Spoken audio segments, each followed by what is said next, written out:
Good morning students. हम लोग पढ़ रहे हैं चैप्टर नंबर 6 जिसका नाम है इनकोडिंग स्कीम।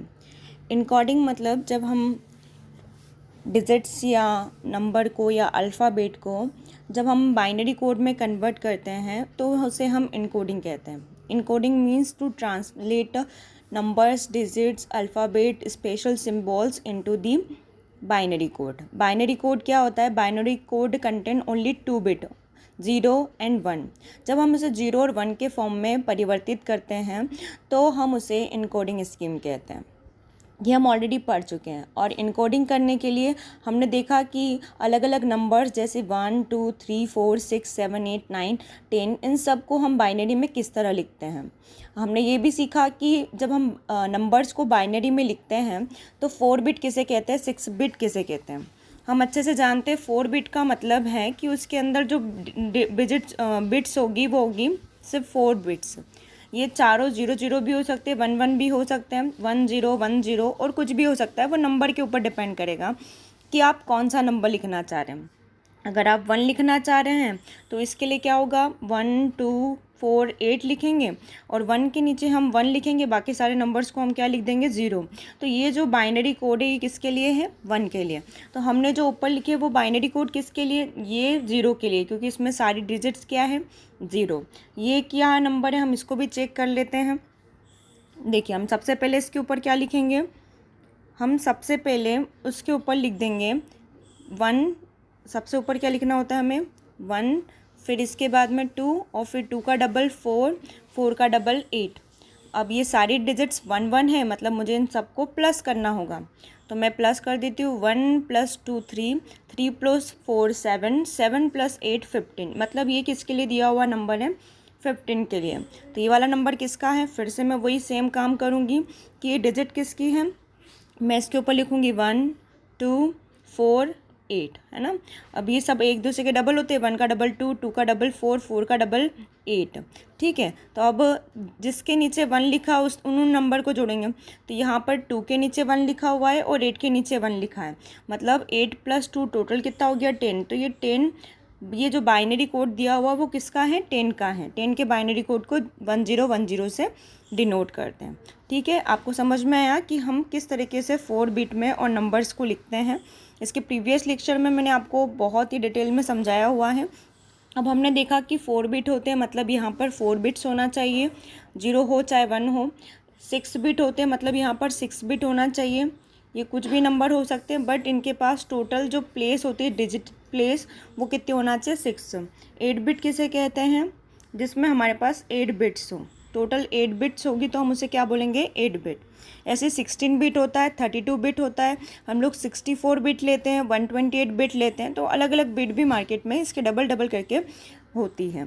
ठीक है, अब आज जो हमें कुछ नया सीखना है उसमें है कि अच्छा एक और चीज़ मैं बता देती हूँ। जो आपने 4 बिट देखा और 6 बिट देखा है, ये 4 बिट और 6 बिट तो आपका BCD कोड है, बाइनरी कोडेड डेसिमल, है ना। इन बाइनरी नंबर को हम डेसिमल में कन्वर्ट करते हैं।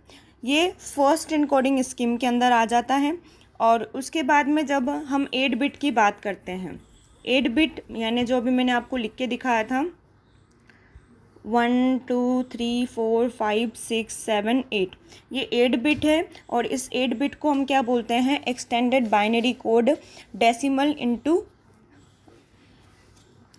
इंटरचेंज कोड, है ना।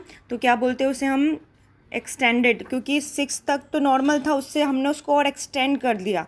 एक्सटेंड मतलब बढ़ा देना, तो हमने उसको एक्सटेंड कर दिया, इसलिए हम इसको क्या बोलते हैं, extended binary code decimal interchange code.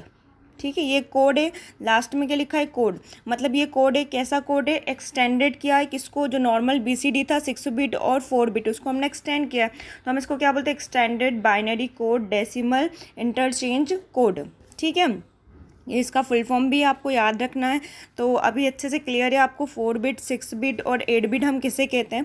Now जो आज का मेन कंसेप्ट हमें सीखना है वो हम सीख लेते हैं। इसमें 2 टर्म अब और आप आगे सुनेंगे कि हेक्साडेसिमल होता है और एक ऑक्टेल होता है। पहले हम ऑक्टेल को समझेंगे, देन हेक्साडेसिमल को समझेंगे। ऑक्टेल किसे कहते हैं और हेक्साडेसिमल किसे कहते हैं।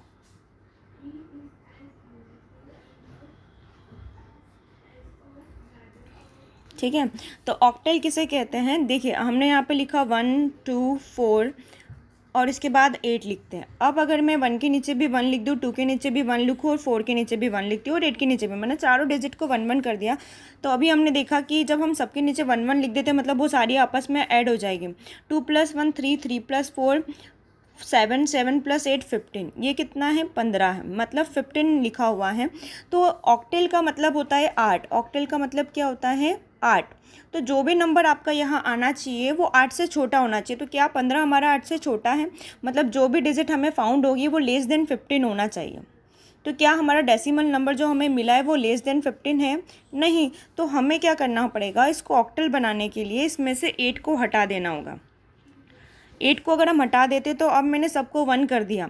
1 + 2 3, 3 + 4 7, अब ये क्या है 7।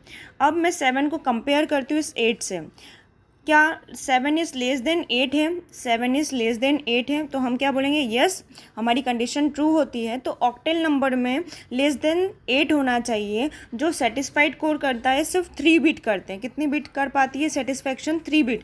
अगर हम 4 बिट ले लेते हैं, 4 बिट जो अभी मैंने आपको बताया मतलब 4 बिट्स अगर हम ले लेते हैं, 4 बिट अगर हम ले लेते हैं तो वो नंबर इस कंडीशन को सेटिस्फाइड नहीं करेगा।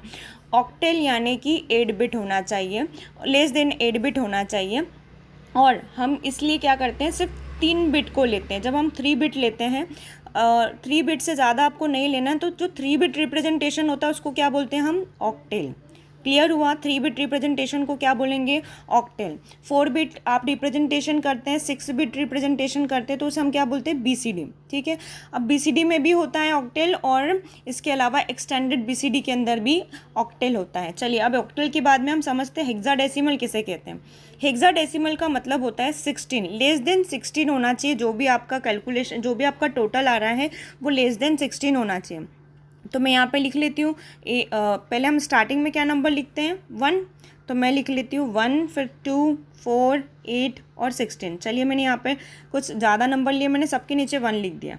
ठीक है, अब मैं जिसके नीचे 1 लिखा होता है उसको मैं ऐड कर देती हूँ। तो 1 + 2 3, 3 + 4 7, 7 + 8 15 एंड 15 + 16 कितना हो गया टोटल 31। अब बताइए जो 31 हमारे पास आ रहा है वो लेस देन 16 है कि मोर देन 16। तो हम देख रहे हैं कि मोर देन 16 है।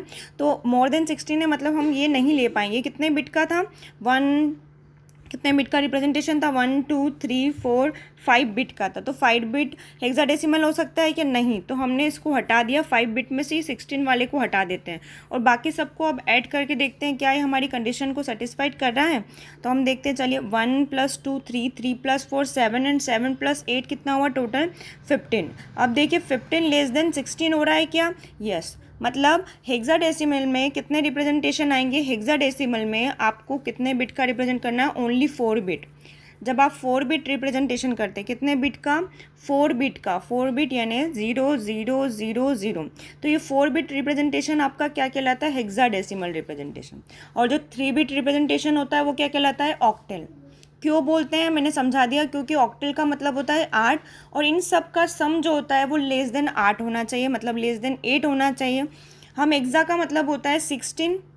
तो आपने जो भी बिट्स ली हैं इनका जो टोटल है वो लेस देन कितना होना चाहिए, 16 होना चाहिए। इसलिए हमने क्या लिया है 16। अब यहाँ पे 0 0 है मतलब ये तो 0 हो गया। तो ओके, ये भी क्या हुआ, हेक्साडेसिमल में होगा। समझ में आया, ऑक्टेल किसे कहते हैं और हेक्साडेसिमल किसे कहते हैं। चलिए तो आज हम ये वाली वीडियो को यहीं ख़त्म करते हैं। इसके बाद में हम नेक्स्ट वीडियो में सीखेंगे कि बाइनरी को एक्चुअल में डेसिमल में बड़े नंबर्स को कैसे कन्वर्ट किया जाता है। अभी हमने देखा है 0 से लेकर 10 को कैसे कन्वर्ट किया जाता है। अब हम बड़ी डिजिट्स को देखेंगे कि बड़ी डिजिट को हम बाइनरी में कैसे कन्वर्ट करते हैं। Thank you.